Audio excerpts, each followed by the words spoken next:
me garer, je sais pas où. Là, c'est ça rentre.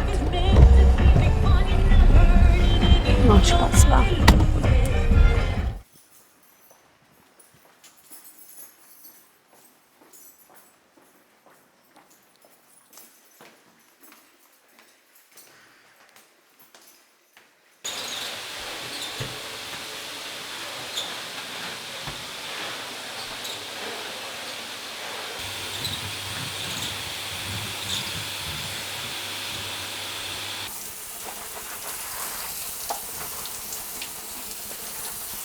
Ce travail, c'est un travail dur.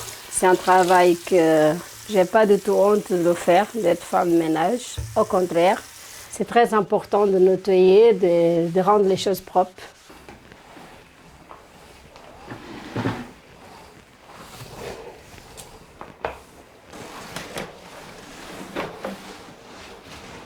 Mon père m'a toujours dit, si on a la santé, ma fille, il faut travailler. Même si je gagne 1 million, je ne pourrais pas rester sans rien faire. C'est pas ma nature du tout ça. J'aime bien aider et donc être utile.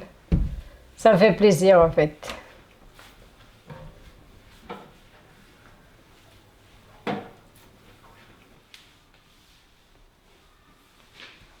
J'ai pas mis mes écouteurs ici, Manuela. Si, ils sont là dans la petite machine. Ah d'accord, merci. Tu l'as trouvé? C'est parfait.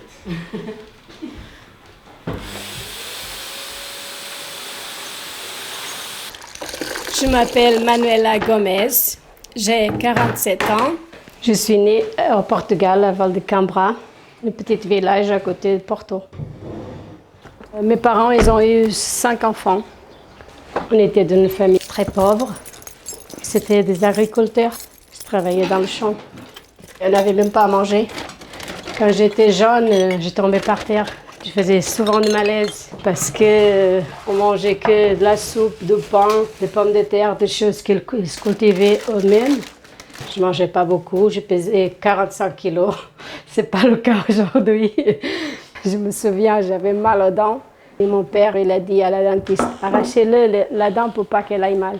Et la dentiste a dit, non, non, mais la dent, elle est réparable, il faut juste la soigner et tout ça. Il a dit, non, mais j'ai pas de moyens. Là-bas, il n'y a rien qui est remboursé pour les dents. Et forcément, je m'ai arraché les dents derrière. Heureusement que je suis partie vite de la maison, sinon je n'aurais plus de dents. Au moins, ils nous ont donné de l'amour. C'est déjà ça. Ils nous ont appris la vie. Ils nous ont appris à se battre et à travailler. C'est facile quand on a des aides, quand on commence déjà avec quelque chose. Mais quand tu commences sans rien, sans une fourchette pour manger, et bien là, c'est compliqué. Hein? Tu dois te battre.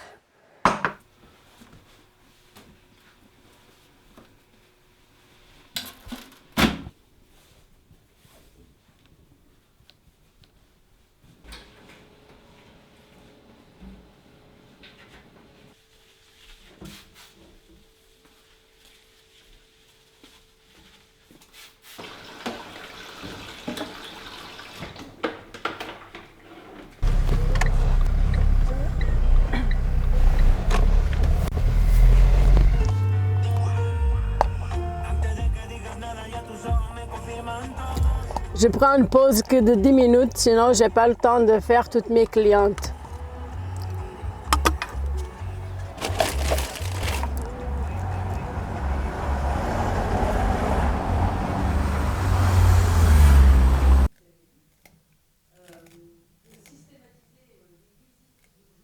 Je prépare la soupe et des légumes pendant que mes patrons sont en télétravail.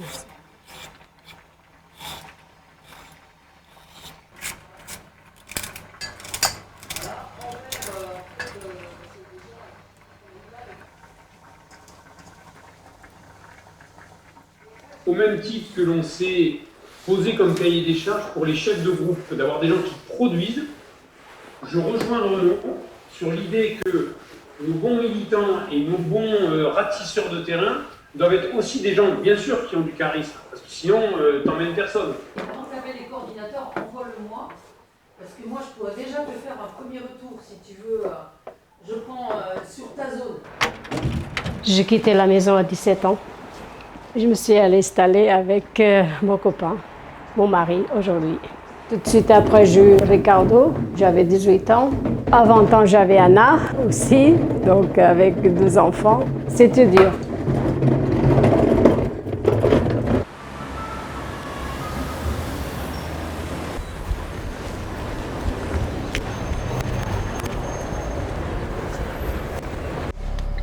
A priori, on ne voulait pas sortir de là-bas, mais malheureusement, la vie a fait qu'on ne pouvait plus rester dans notre pays. On n'avait plus de moyens de payer et de rester. Et donc, on est venu essayer ici en France. C'est plus de le double, voire le triple de salaire là-bas. Tout ce que je voulais, c'est un appartement, une maison à moi. Je n'ai pas rêvé de plus ni de moi, c'était juste avoir un chez moi. Pour moi, c'était déjà super.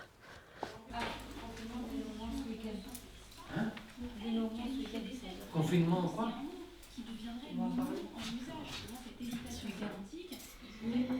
Au Portugal, c'est un gâteau. Je ne comprenais pas. Elle m'a dit de mettre le gâteau au frigo. Je dis, mais elle veut que je mette le chat, le gâteau. Elle m'a demandé de mettre le chat au frigo. Qu'est-ce que je fais moi? Non, c'est le chat, c'est le gâteau. É um bolo. Tens que meter um bolo. Senão ela ia-me pegar o gatinho. Pois, eu disse para... Estava aqui.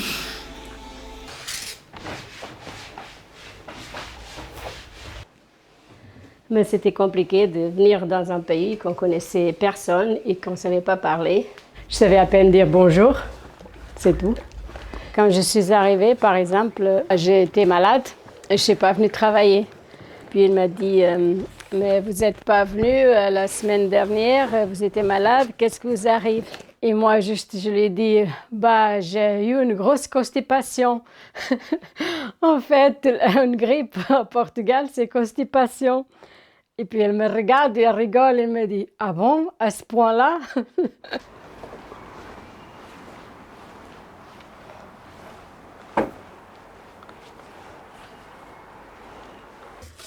Avec 2 enfants, sans rien, il fallait vraiment travailler beaucoup pour pouvoir survivre. C'est Ricardo qui était très autonome, qui s'est occupé de sa petite sœur, que le donnait à manger à midi, que l'accompagnait à l'école. Et moi, j'étais au travail, je m'occupais d'autres enfants. Je me sentais très triste parce qu'à l'époque, ils n'avaient même pas de téléphone, ils n'avaient rien. Je ne pouvais même pas les appeler comme maintenant, on a tout, même avant, on n'avait pas.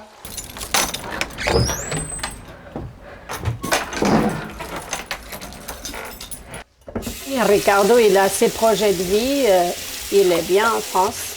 Il a fait son bac de comptabilité. Ils ont proposé de travailler dans une banque à mi-temps. Il n'a pas voulu, donc il a pris la société de son père. Anna, elle a fait son CAP, coiffure. Elle était 7 ans dans le même salon. Après, elle s'est démissionnée pour partir au Portugal. Et elle a ouvert son propre salon.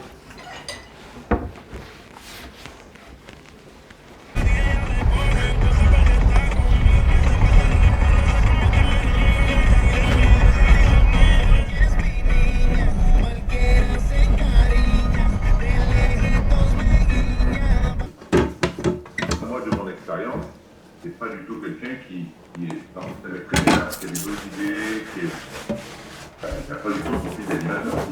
Tu connais ça un peu? Oui, je le connais, mais pas au point de dire, il n'a pas... Je le connais, mais comme ça, pour l'apéro, hein. À 20 ans, je ne suis jamais allée au cinéma. Ni dans un bar, ni dans un café, non. Et une fois dans un petit restaurant, c'est tout. Je suis confinée tout le temps pendant 20 ans au travail. Et puis je préfère rester à la maison tranquille avec mes enfants, ma famille, qu'être dehors. Je trouve que c'est dangereux d'être dehors. J'ai un peu peur ici, à Paris.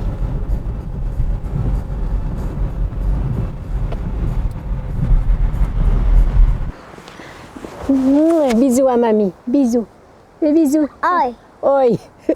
Tudo bem? Bisous. Eu. Vas-y, vas-y. Allez. Papy nous attend. Allez, ton manteau, Isabella. Bella. On va chez mamie. Hein? T'es contente? Si? Merci, va mettre la table. Va mettre tes chaussons et va aider mamie. Tiens.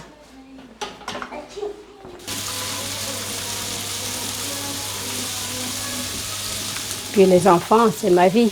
C'est pour eux qu'on se lève tous les matins et qu'on continue. Donc voilà, c'est le principe, je pense, de la vie. C'est ça.